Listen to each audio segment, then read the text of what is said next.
বিদঙ্গ.com-এ আপনাকে স্বাগত জানাই। আমি রাজা কুন্ডু, তোমাদের ম্যাথমেটিক্স টিচার। চলো দেখে নেওয়া যাক আজকের প্রশ্নটি কি আছে। আজকের প্রশ্নটিতে বলা আছে যদি x সমান 2t এবং y সমান t/3 - 1 হয় তবে t এর মান কত হলে x = 2y হবে।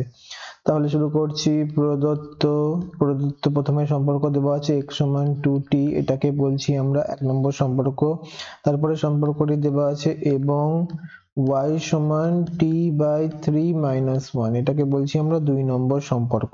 তাহলে আমাদেরকে x = 2y করতেই হবে, তারপরে সেই সম্পর্কটাকে কাজে লাগিয়ে আমাদের এগাতে হবে। তাহলে যদি x = 2y আমাদের করতেই হয় তাহলে শুরু করে দিই। x এর মান দেওয়া আছে 2t, 2 bracket open, t/3 - 1 bracket close, যেখানে আমরা লিখে দিচ্ছি যে 1 এবং 2 নং থেকে আমরা এই সম্পর্কগুলো পেয়েছি, x y এর মান বসিয়েছি। ঠিক আছে, তারপরে 2t, 2 into t মানে হচ্ছে 2t/3, 2 into -1 হচ্ছে -2। তাহলে 2t বাম দিকে আছে, ডান দিক থেকে 2t/3 আসলো, যেটা প্লাসে ছিল মাইনাসে হলো বাম দিকে এসে, আর -2 যেমন আছে আছে।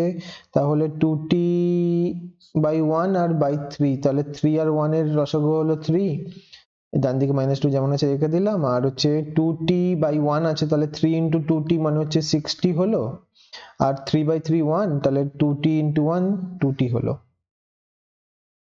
ঠিক আছে, তাহলে 60 - 2t মানে হচ্ছে 40, 40/3 ইকুয়াল হচ্ছে -2। তাহলে t এর মান বের করতে হবে আমাদেরকে, যেটা চেয়েছে অঙ্কের মধ্যে। তাহলে t সমান হচ্ছে -2 into 3/4। ঠিক আছে, তাহলে কাটাকুটিটা করে নিচ্ছি। কাটাকুটিটা নীলকালি দেখিয়ে দিচ্ছি। 2 কাটলো, 4 কাটলো, 2 হলো। তাহলে কি থেকে গেল উপরে? উপরে থেকে গেল মাইনাস ইন্টু 3, -3, নিচে থেকে গেল 2, তাহলে -3/2, এটাই বেরোলো t এর মান। তাহলে উত্তর লিখে দিচ্ছি।